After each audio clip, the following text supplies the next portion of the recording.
Assalamualaikum warahmatullahi wabarakatuh.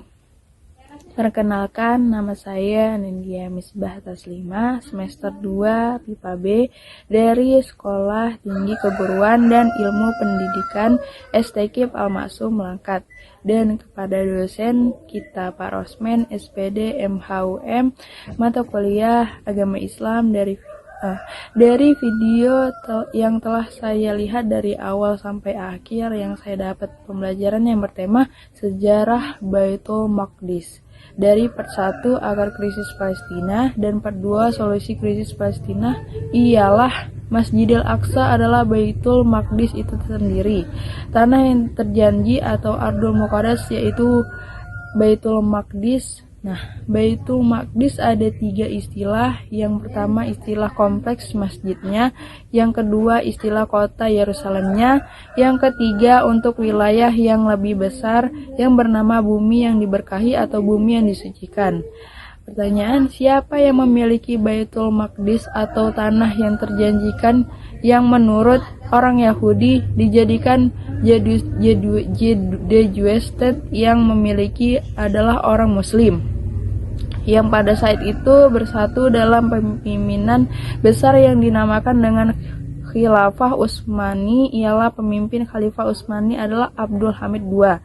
Maka datanglah orang Zionis yang meminta izin. Mereka ingin mendirikan pemukiman untuk orang Yahudi yang akan jika bakal negara Yahudi. Sepeninggalan Nabi Sulaiman, suku Bani Israel terpecah dan lambat laun meninggalkan agama tauhid mereka dan kembali menyembah berhala seperti patung sapi dan patung ikan. 2. Pelajaran yang saya dapat dari pemahaman akan video tersebut ialah Kongres Zionis ke-1 yang diadakan di Basel tahun 1897 yang menyimpulkan mereka harus mendirikan sebuah negara Yahudi persis seperti yang ditulis oleh Theodor Herzl dalam bukunya Der Judenstaat. Maka mereka mencari tanah yang mendirikan negara Yahudi, dan tanah itu yang mereka menginginkan adalah tanah terjanji. Itu mereka datang kepada pemilik tanah yang terjanji mereka inginkan sebagai tempat pendirian negara Yahudi, yaitu Khalifah kaum Muslim. Khalifah daripada Khalifah Utsmani yang pada saat itu adalah Sultan Abdul Hamid II. Respon Sultan Abdul Hamid II kepada Theodor Herzl tidak mau menemui Herzl, memberi pesan untuk para Yahudi tidak sopan bahwasannya hutang Utsman itu bukan merupakan perkara hina. Prancis punya hutang dan mempengaruhi mereka dan tidak akan memberi tanah itu kepada Yahudi karena telah diamanahkan umat.